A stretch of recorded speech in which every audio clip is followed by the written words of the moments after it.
Le Conseil des ministres s'est réuni en session ordinaire à Koulouba sous la présidence du président de la République, Ibrahim Boubacar Keïta. La lecture du communiqué du Conseil des ministres avec Ibrahima Traoré. Bonsoir Ibrahima Traoré. Bonsoir Khadijatou Kone. Mesdames, Messieurs, bonsoir. Au chapitre des mesures législatives et réglementaires au titre du ministère de l'économie et des finances. Sur le rapport du ministre de l'économie et des finances, le Conseil des ministres a adopté un projet de décret portant modification du décret numéro 09687 PRM du 29 décembre 2009 fixant les taux de redevance de régulation des marchés publics et des délégations de services publics, des produits, des ventes, des dossiers d'appel d'offres versés à l'autorité de régulation des marchés publics et des délégations de services publics et des frais d'enregistrement des recours non juridictionnels. Voilà. L'autorité de régulation des marchés publics et des délégations de services publics est une autorité administrative indépendante créée par la loi numéro 08-023 du 23 juillet 2008 ayant pour mission d'assurer la régulation du système de passation des marchés publics et des conventions de délégation de services publics en vue d'en accroître la transparence et l'efficacité. Elle perçoit à ce titre la redevance de régulation des marchés publics et des délégations de services publics dont les taux sont fixés par décret pris en Conseil des ministres. Le projet de décret adopté modifie la base de prélèvement de cette redevance. Son adoption permettra entre autres de rétablir l'équilibre financier de l'autorité. Au titre du ministère de l'intégration africaine, sur le rapport du ministre de l'intégration africaine, le Conseil des ministres a adopté un projet d'ordonnance portant création du Centre national pour la coordination du mécanisme d'alerte précoce et de réponse aux risques.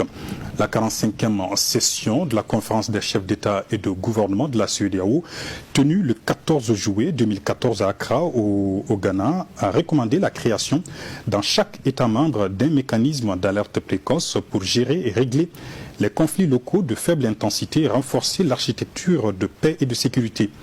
Le règlement communautaire relatif à la mise en place de mécanismes nationaux d'alerte précoce et de réponse aux risques de la CEDEAO prévoit un centre national de coordination dans chaque État membre.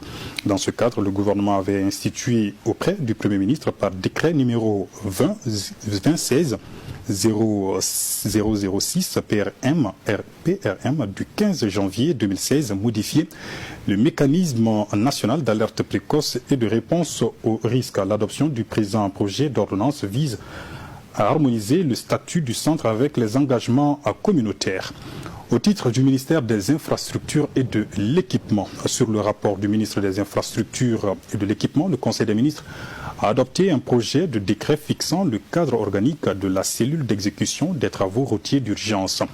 Le centre a pour mission l'exécution des travaux d'entretien routier et d'aménagement nécessaires, la création ou la réparation des dommages causés aux routes et aux ouvrages d'art par les intempéries et les calamités. Le projet de décret adopté vise à doter pour les 5 prochaines années la cellule en personnel nécessaire pour l'exécution de ces missions. Au chapitre des mesures individuelles, le Conseil des ministres a procédé à des nominations.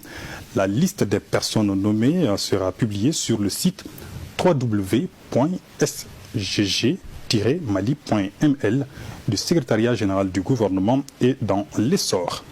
Au chapitre des communications, au titre du ministère des Transports et de la Mobilité urbaine, sur le rapport du ministre des Transports et de la Mobilité urbaine, le Conseil des ministres a pris acte de la stratégie nationale de la sécurité routière 2020-2029 et son plan d'action 2020-2024. Les questions liées à la sécurité routière touchent toutes les couches sociales et constituent une préoccupation majeure aussi bien pour les usagers que pour les pouvoirs publics. En dépit des actions engagées par le gouvernement, notamment la formation des acteurs et la sensibilisation des usagers de la route, les accidents de la circulation routière ont pris une ampleur préoccupante, occasionnant fréquemment des pertes en vies humaines. C'est dans ce contexte que la sécurité où la stratégie nationale de la sécurité routière est élaborée. Elle s'inscrit dans le cadre de la mise en œuvre de la Charte africaine de la sécurité routière approuvée par la 26e session ordinaire de la Conférence des chefs d'État et de gouvernement de l'Union africaine, tenue le 31 janvier 2016 à Addis Abeba. L'objectif visé par la stratégie nationale de la sécurité routière est de réduire le taux de mortalité des accidents de la route de 50% à l'horizon 2029.